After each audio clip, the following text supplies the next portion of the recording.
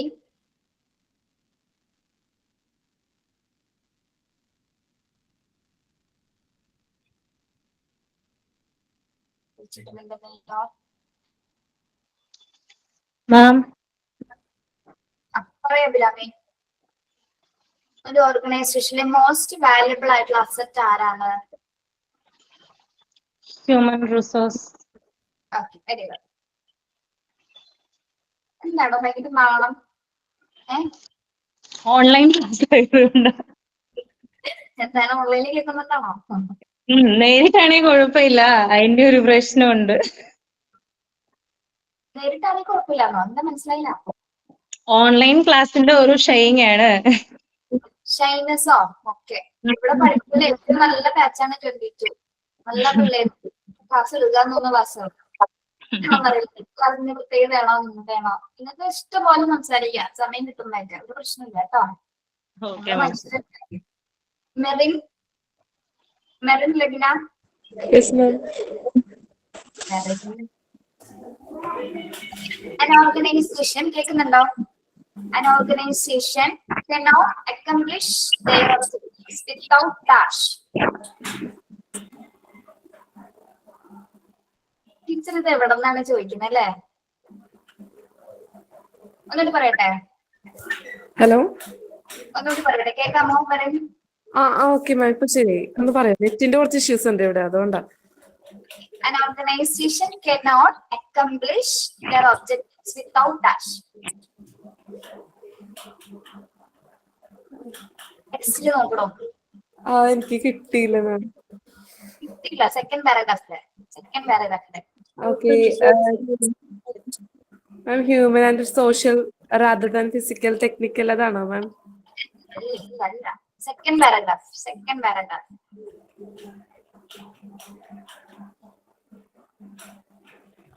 ഒരു ഓർഗനൈസേഷൻ അതിന്റെ objectives achieve ചെയ്യണമെങ്കിൽ എന്ത് വേണം നിർബന്ധമായിട്ടും? Human efforts. Human efforts. Okay.